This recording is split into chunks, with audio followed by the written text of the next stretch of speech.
Olá, meu nome é Bruna Alvim, sejam bem-vindas, bem-vindos ao meu canal de autoconhecimento e despertar. Hoje eu tô aqui para falar desse livro do Osho, Acredite no Amor. Eu nunca tinha visto ele em livraria nenhuma, achei lá em São Paulo e falei, tem que ser meu, porque eu sou muito fã do Osho, muito fã dos livros dele, do tanto que modifica vidas, as palavras e a sabedoria dele.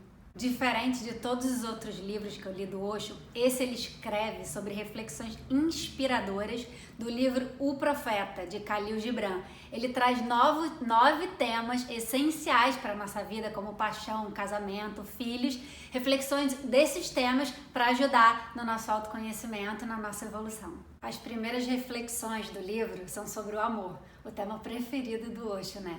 Ele fala que o amor vai te crucificar e te coroar. Te crucificar porque ele vai matar todos os seus falsos eus. Ele só vai permitir que fique o verdadeiro, a sua essência, se você conseguir viver esse amor, que ele sempre disse, em qualquer livro dele, ele fala da dificuldade de você viver essa plenitude do amor, porque nós estamos muito contaminados por ciúmes, possessividade. Ele diz que o amor pleno, o amor verdadeiro só pode ser vivido com total liberdade, você permitir o outro ser o que ele deseja ser, uma total liberdade de chegar em casa. Ele fala, você não precisa perguntar onde você estava, o que você estava fazendo, que isso é posse, isso é insegurança. Ele diz, a insegurança não permite que você viva a plenitude do amor.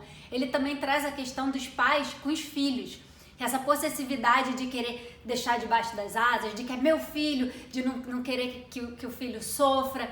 E isso tudo não é legal, porque o filho não é seu. Ele fala, nós somos um portal apenas. Isso ele vai falar mais adiante, melhor, na parte dos filhos, então eu deixo pra lá. Algo que eu achei muito interessante nesse livro é que foi o único livro dele que é depois daquela confusão toda. Para quem assistiu no Netflix a série Wild Wild Country, sobre a vida dele, é depois daquilo tudo. Então eu nunca tinha lido nada dele, da percepção dele. Então ele vem criticando muitas coisas, sabe? Vem falando claramente do quanto ele foi proibido de entrar em diversos países do mundo, como aquilo afetou a vida dele, e ele vem criticando muitas religiões. Ele, na verdade, já criticava, né, em outros livros, nesse ele vem, assim, alfinetando muito, de falando quantas religiões colocam a gente venerando fora, né, venerando algo, venerando um santo, venerando Deus, e não fala que nós somos deuses, nós somos essa plenitude. E aí ele fala do Siddhartha Gautama, que é o único que se coloca nesse lugar, de que nós podemos alcançar essa plenitude e sermos deuses, que não está fora, está tudo dentro da gente. Como eu estava falando sobre os filhos, o Osho diz que a mãe é apenas a travessia, aquele portal, mas que aquela criança teve a eternidade antes, muitas vidas antes e tem muitas vidas depois. Então que ela precisa ser respeitada. Ela não chega aqui, apesar de algumas pessoas acreditarem que sim, né? Mas não estamos falando aqui, o Osho não acredita numa única vida.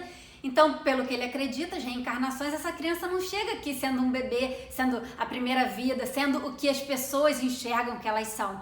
Ele diz que se tem muito respeito pelo cemitério e pouco respeito pelo berço. E que a gente precisa sim respeitar e apoiar muito aquele ser humano que sabe o caminho dele. E que a gente vai podando, vai matando, vai tirando a liberdade, que ele toca novamente nesse ponto, a liberdade, que uma pessoa só cresce, só expande aquela alma quando ela tem liberdade para ser isso. Então que a gente não tenha posse sobre os filhos, mas que a gente saiba que nós fomos apenas travessia. Ele critica a passagem da Bíblia que diz que Deus criou o homem à sua imagem e semelhança.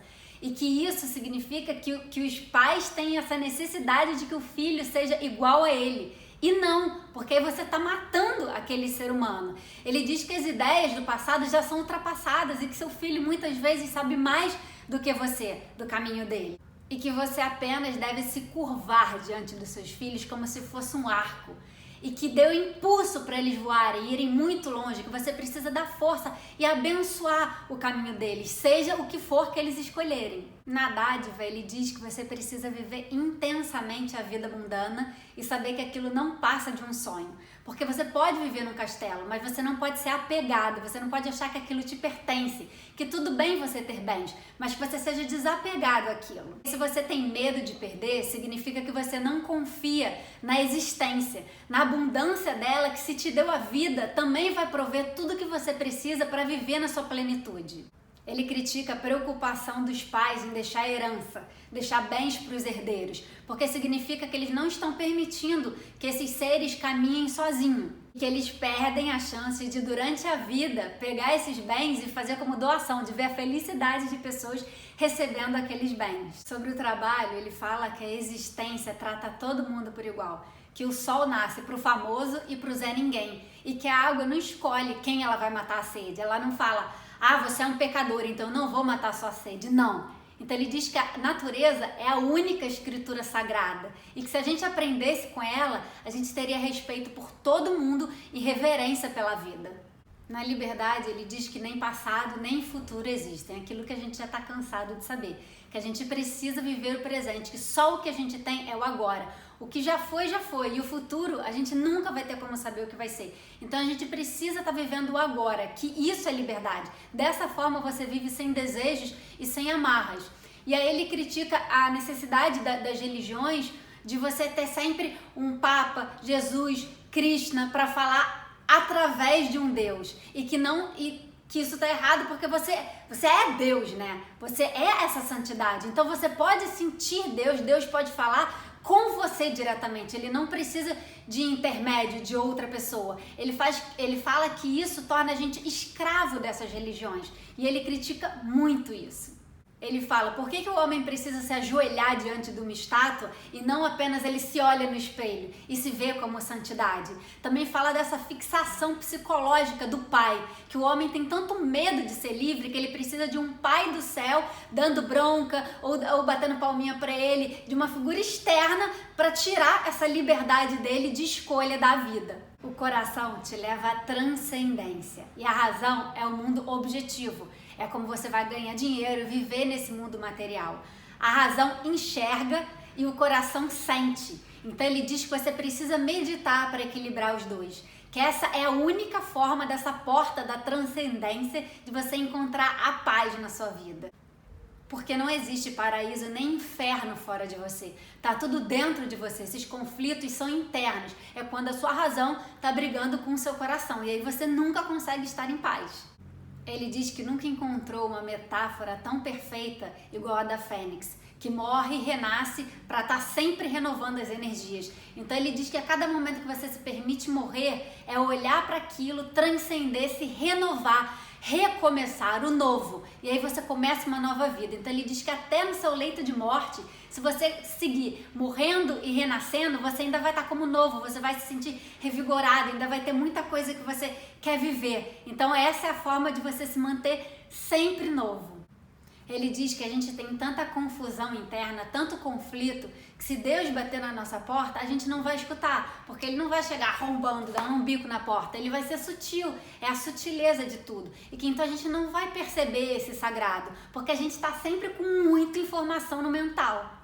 Na amizade, ele diz que você nunca deve prometer nada, porque isso diz respeito ao futuro. Então você dizer que você vai amar aquela pessoa para sempre, você está dando como certo.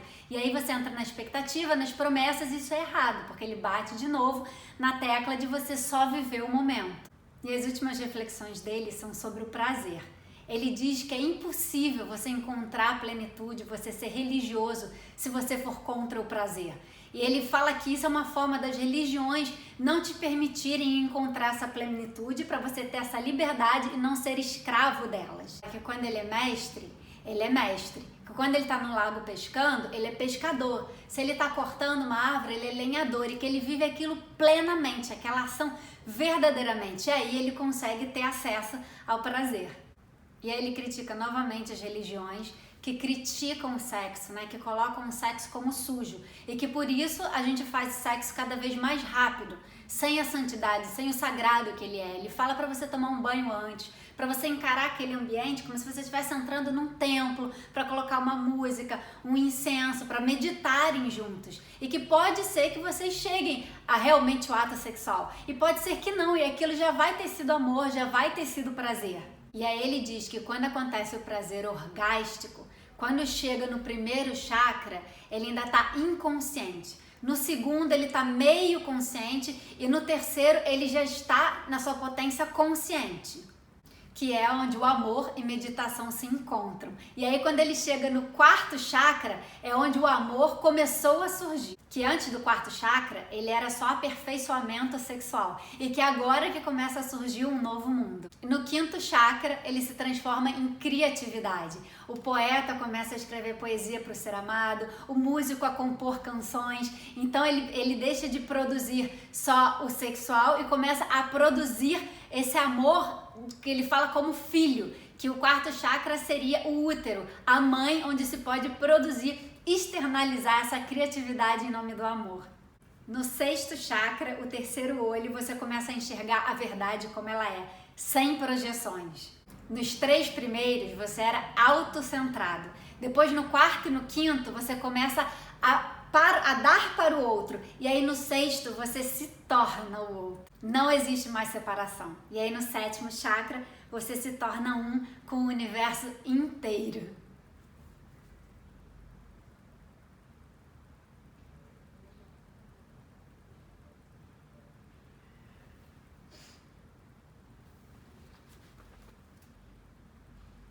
E aí ele termina dizendo que o caminho é começar criando as raízes, né? O chakra raiz, o primeiro, vivendo esse prazer. E que depois você vai cavando até que você consegue chegar ao tesouro dos tesouros, que é a plenitude, onde você se torna totalmente liberto de tudo e pode viver completamente em essência, em paz, em união com o todo. Eu espero que vocês tenham gostado. Eu sou muito fã do Osho, como eu falei. Se tiver alguém que vocês sintam que está precisando, envie esse vídeo por amor e depois eu vou trazer mais livros do Osho, porque tem muita coisa, muito conteúdo dele, muito interessante para o autoconhecimento. Gratidão! E para receber notificação dos meus novos conteúdos, já se inscreve no canal na fotinho que está aparecendo aqui na tela e já assiste esse vídeo que também está sendo indicado aqui. Nos vemos em breve.